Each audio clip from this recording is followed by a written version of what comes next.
আজকে আমি যে রাজ্যের কথা বলবো তার নাম হলো পশ্চিমবঙ্গ। পশ্চিমবঙ্গের রাজধানী সিটি অফ জয় অর্থাৎ কলকাতা বলে আমরা চিনে থাকি। আমরা যখন কলকাতার ছবি মনে মনে আঁকি তখন কিছুটা এরকম দেখায়, আবার যখন পশ্চিমবঙ্গ নামটা শুনি তখন কিছুটা এরকম। না না না, এরকম নয়, ঠিক এরকম। তো পশ্চিমবঙ্গে $210 বিলিয়ন জিডিপি রয়েছে।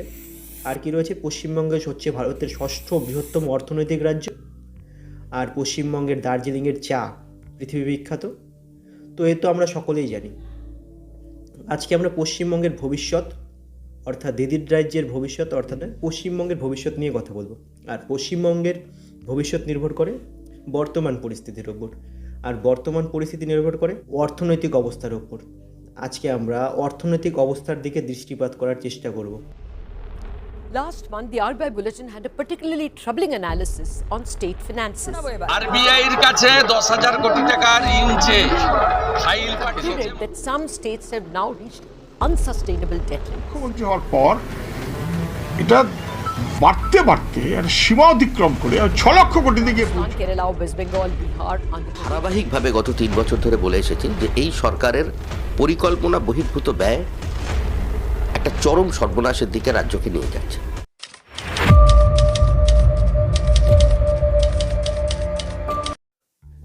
আরবিআই এর কয়েকদিন আগে দেওয়া কিছু তথ্যে মোটামুটি 10টা রাজ্যের নাম ছিল, তার মধ্যে একটা বড় রাজ্য ছিল পশ্চিমবঙ্গ।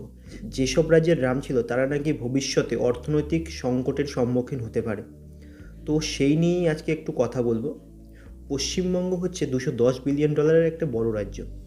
তো পশ্চিমবঙ্গের জিডিপি ডেপ্ট রেশিও হচ্ছে 36.9%, যেটা কিনা পরবর্তী কয়েক বছরে হয়ে যেতে পারে 37%-এর মতো। তো ডেপ্ট রেশিও ব্যাপারটা হচ্ছে এরকম কিছুটা, আমার যদি জিডিপি 100 টাকার হয়, তার মধ্যে যদি আমি 25 টাকা ধার করে নিয়ে থাকি, তাহলে আমার জিডিপি ডেপ্ট রেশিও হচ্ছে 25%।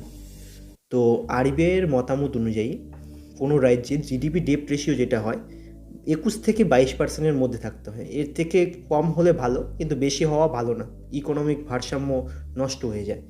পরিসংখ্যান অনুযায়ী 2022-23-এ পশ্চিমবঙ্গের লোনের পরিমাণ হবে 5,86,000 কোটি টাকা। এবং পশ্চিমবঙ্গের যদি জনসংখ্যার কথা বলি, পশ্চিমবঙ্গের মোটামুটি জনসংখ্যা হচ্ছে 10 কোটির মতো।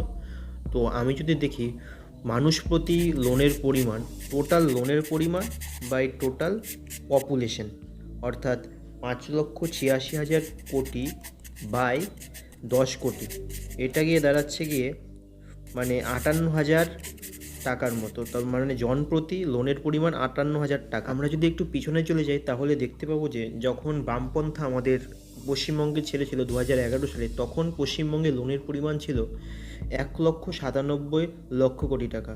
তখন জনপ্রতি লোনের পরিমাণ ছিল 20,000 টাকার মতো। অর্থাৎ গত 12 বছরে পশ্চিমবঙ্গের জনপ্রতি লোনের পরিমাণ 3 গুণ বেড়েছে, অর্থাৎ পশ্চিমবঙ্গের লোনও 3 গুণ বেড়েছে। 22-23-এ যে বাজেটটা পেশ করলো আমাদের অর্থমন্ত্রী চন্দ্রিমা ভট্টাচার্য, তো ওটাতে বলা হয়েছে যে পশ্চিমবঙ্গের যে পার হেড ইনকাম সেটা হচ্ছে 1,32,932 টাকা, যা কিনা আমাদের দেশের অ্যাভারেজ ইনকাম থেকেও 14,000 টাকা কম।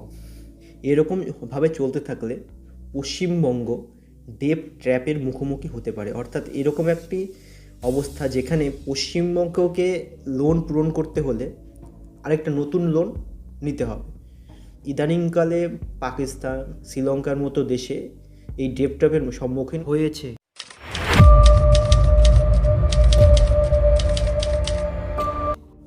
পশ্চিমবঙ্গের যে গ্রোথ, মানে পশ্চিমবঙ্গের তো গ্রোথ আছে, জিডিপি একটা এত বড় জিডিপি, এটা গ্রোথ তো আছে, পশ্চিমবঙ্গ প্রতি বছরে জিডিপির গ্রোথ হচ্ছে, কিন্তু পশ্চিমবঙ্গের গ্রোথটা তুলনামূলক কম।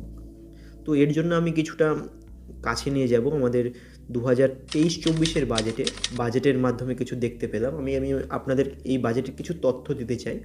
তো 2023-24-এর যে এক্সপেন্ডিচার বাজেটটা ছিল, তো সেখানে বলা হয়েছে যে 2,60,629 কোটি টাকা বরাদ্দ করা হয়েছে।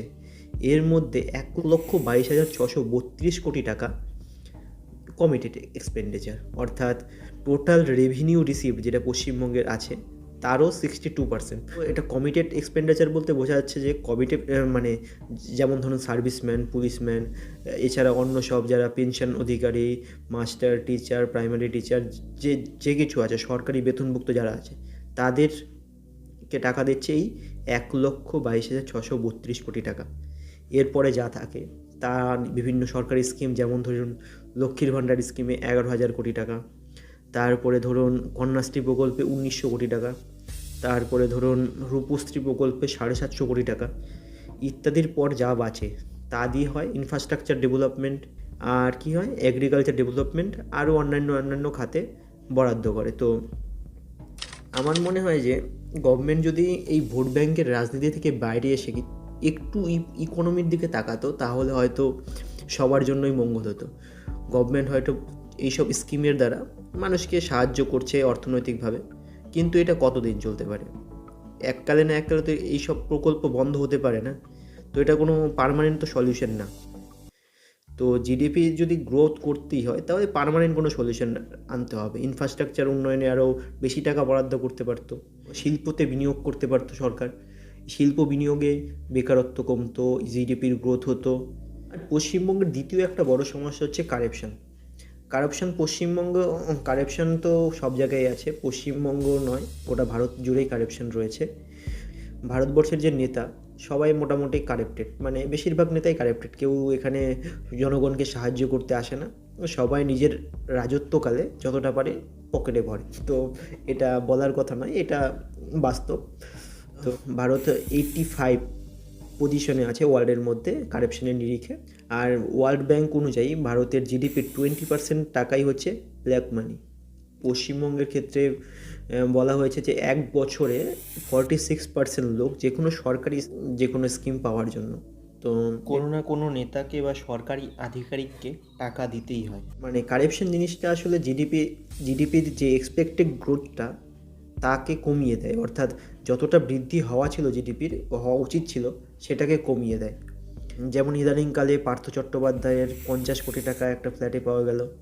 এছাড়াও অতীতে সারদা, রোজ ভ্যালি, নারদার মতো বড়সড় কাণ্ড পশ্চিমবঙ্গের মাটিতে ঘটে গেছে, যার তদন্ত এখনও চলছে। পশ্চিমবঙ্গের আরেকটা বড় সমস্যা হচ্ছে সিন্ডিকেট সমস্যা।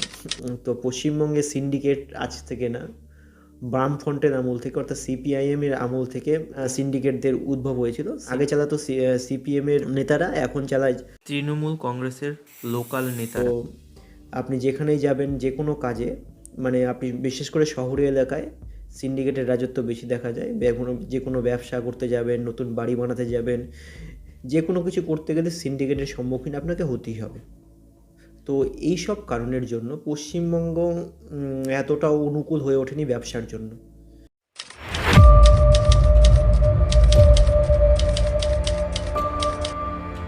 পশ্চিমবঙ্গের মতো বড় রাজ্যে একটাও বড় ইন্ডাস্ট্রি, মানে খুব বড় ইন্ডাস্ট্রি, নামকরা ইন্ডাস্ট্রি মানে কয়েকটাই আছে, খুব বেশি নেই।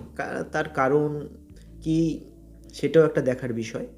পশ্চিমবঙ্গের কলকাতা এককালে ছিল ভারতের রাজধানী। তো সেই নিরিখে দেখতে গেলেও বড় বড় শিল্প পশ্চিমবঙ্গে থাকা উচিত ছিল। আমি প্রথমত একে দোষ দেব আমাদের পুরনো সিপিএম বামপন্থাকে, যারা ছোট ছোট মাঝারি শিল্পকে প্রচুর প্রমোট করেছে, যার জন্য পশ্চিমবঙ্গ এখনও ছোট মাঝারি শিল্প প্রচুর রয়েছে পশ্চিমবঙ্গে, কিন্তু বড় শিল্পকে সেই রকম প্রমোট করেনি বাম সরকার। মানে ওদের নিজস্ব আদর্শই, মানে সবাইকে একসাথে নিয়ে যাওয়ার পরিকল্পনা থাকে, মানে আদর্শটাই এইরকম বামপন্থার, যারা ছোট বড় সবাইকে একসাথে নিয়ে যায়, কোনো বড় শিল্পকে বেশি প্রমোট করতে চায় না। দ্বিতীয়ত হচ্ছে একটা খারাপ রেপুটেশন আছে পশ্চিমবঙ্গে এককালে অতীতে টাটাও এসেছিলো, যারা বামপন্থারাই নিয়ে আসছিল এই টাটাকে, বাট পশ্চিমবঙ্গে এই অস্থির রাজনীতির জন্য টাটাকে ফেরত যেতে হয়। যখন কোনো কোম্পানি আমাদের দেশে মানে রাজ্যের দিকে তাকায় যে এখানে ব্যবসা করা যাবে কি না এইসব ব্যাপারে, তখন পশ্চিমবঙ্গের প্রথম ওই ঘটনাটাই সামনে আসে যে টাটার মতো একটা বড় কোম্পানি পশ্চিমবঙ্গতে এসে জমি অধিগ্রহণ করার পরও টাটাকে ফিরে যেতে হয় রাজনৈতিক অস্থিরতার জন্য। তো এর জন্য কোনো কোম্পানি পশ্চিমবঙ্গে আসার আগে অন্তত 10 বার ভাবে। তো বলেই দিলাম, সিন্ডিকেট পশ্চিমবঙ্গে বড় বড় শিল্প আসলে কি, ছোট শিল্প আসলেও কি, সিন্ডিকেট রাজত্ব থাকবেই। একে সরকার ছাড়া আর কেউ সাফ করতে পারবে না। তার রাজনৈতিক অস্থিরতা অন্য রাজ্যের তুলনায় অনেকটাই বেশি পশ্চিমবঙ্গে। তো পশ্চিমবঙ্গের মানুষ একবেলা না খেয়ে থাকতে পারে, কিন্তু রাজনীতি করতে ভুলবে না। পশ্চিমবঙ্গের রক্তে রাজনীতি মিশে গেছে। তো রাজনীতি আর বাঙালি অবিচ্ছেদ্য অংশ। আমার মনে হয় যে পশ্চিমবঙ্গের গ্রোথ তো রয়েছে, জিডিপির গ্রোথ তো রয়েছে, কিন্তু তাকে খালি আমাদের এক্সেলারেট করতে হবে। অর্থাৎ পশ্চিমবঙ্গকে কী করতে হবে, মানে তার যে এক্সপেন্ডিচার, অহৈতুক জিনিসের এক্সপেন্ডিচারটা তুলনামূলক কমিয়ে আনতে হবে আস্তে আস্তে। রাজ্যকে একটা বড় ভূমিকা পালন করতে হবে, যে বড় বড় শিল্পকে বিনিয়োগ করে পশ্চিমবঙ্গের মাটিতে কোনো শিল্পকে স্থাপন করতে হবে, বড় শিল্পকে। আজকের জন্য এইটুকুই। নমস্কার, থ্যাংক ইউ।